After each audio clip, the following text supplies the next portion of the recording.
El tema de derechos humanos en América Latina tiene claros oscuros. Por una parte tenemos, afortunadamente, y yo creo que es uno de los grandes triunfos de la gente en la región y de la consolidación democrática, un contexto distinto, ¿no? Las dictaduras y estas cosas han quedado atrás. Y eso es un grande logro. Hace 40 años hablar de derechos humanos en la región era casi impensable. Y afortunadamente ahora se ha convertido en un indicador de la gestión de los gobiernos. Y hay nuevas constituciones, hay nuevas leyes, hay nuevas instituciones, hay nuevas políticas públicas. Vamos, yo diría, hay un avance claro. Pero también, pues hay pendientes, ¿no?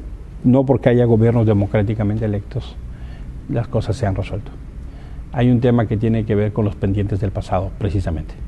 Todo lo que se conoce como justicia transicional. Aquellos que durante mucho tiempo abusaron del poder y cometieron desde violaciones de lesa humanidad, crímenes innombrables, hasta aquellos que en esa complicidad fueron omisos.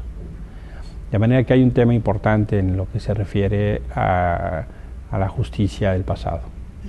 Segundo, hay temas importantes en materia de derechos civiles y políticos.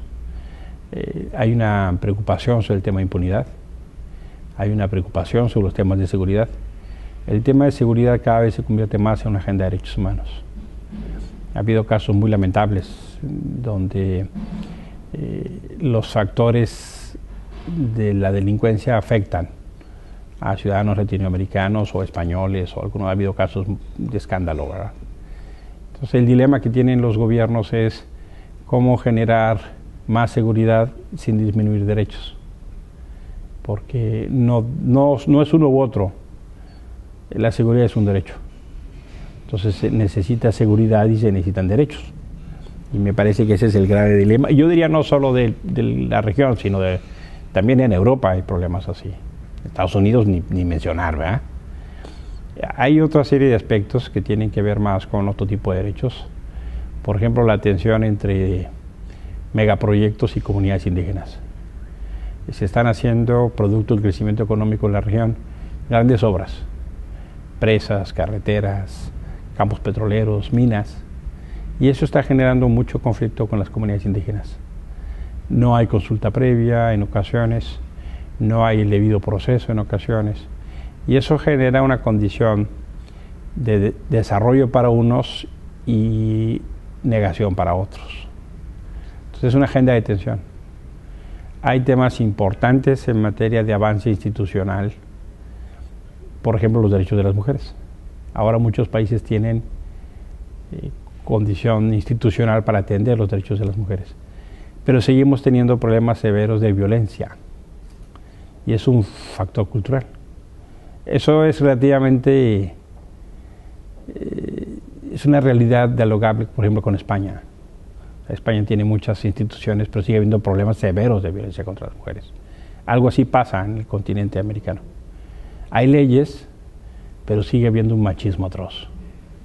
Entonces, el fenómeno de entender una condición de ejercicio de los derechos de las mujeres. Por ejemplo, hay países que las mujeres votan, pero son poco votadas. Entonces, políticamente, tienen el derecho, pero no lo ejercen, porque hay una negación de ese derecho. Entonces, tú tienes países donde el 5% de los presidentes o las personas que gobiernan un municipio son mujeres, porque los electores ven como desventaja. Entonces tienen el derecho pero no lo ejercen. Hay agendas emergentes, la agenda de las personas lésbico, gay, bisexual, transexual, travesti o intersexual. Hay agendas como los migrantes, que tienen todo un desafío, y esas realidades dialogan con Europa, por ejemplo, ¿no? Porque se habla de la portabilidad de los derechos, pero las crisis económicas acentúan el miedo a los extranjeros, ¿no? La xenofobia. Y pasa eso en Estados Unidos y pasa en México, pasa en Centroamérica. Ahora, afortunadamente, a pesar de todos estos riesgos, sí tienes una condición donde cada vez los ciudadanos exigen más, cada vez las mujeres exigen más, cada vez los niños y niñas tienen más derechos, cada vez hay más programas de gobierno, cada vez hay más políticas públicas.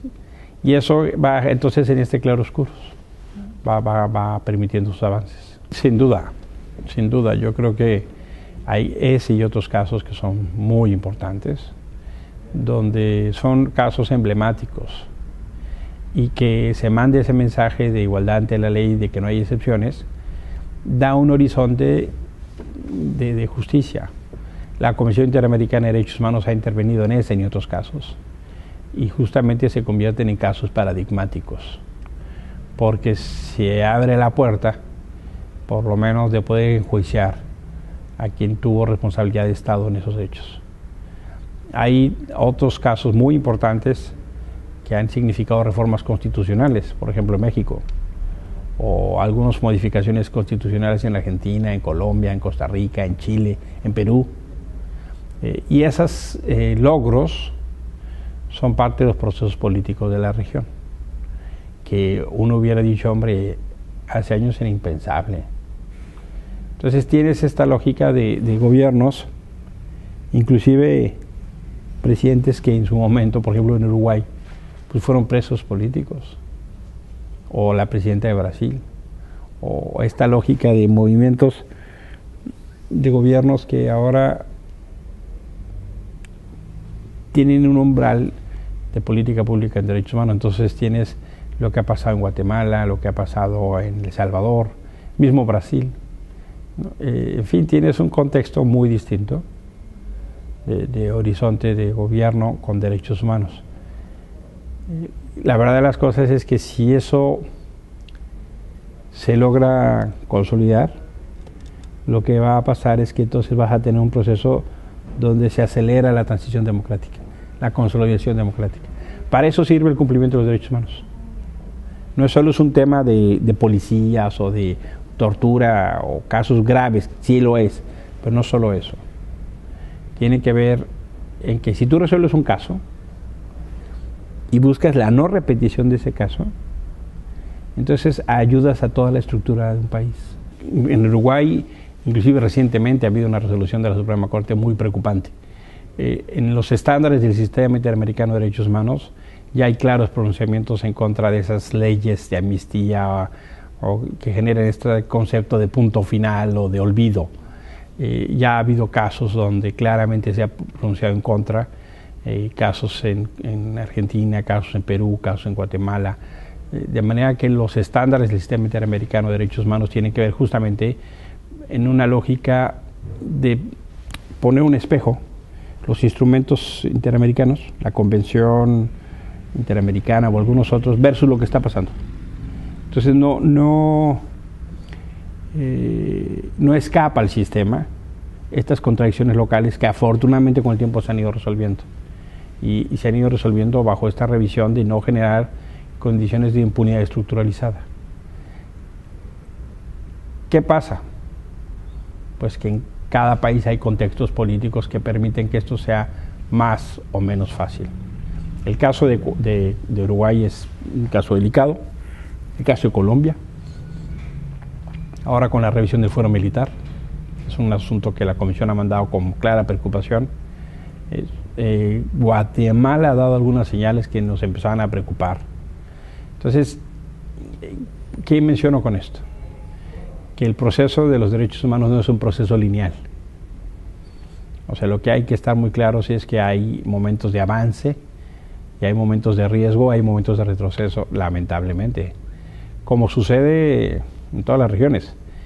¿Qué quiere decir eso? Que las propias democracias y los ciudadanos no tienen que dar las cosas por hechas ni por resueltas. Hay que estar vigilantes porque tanto la democracia como la protección de los derechos humanos, eso es algo que se da y que se tiene que preservar día con día.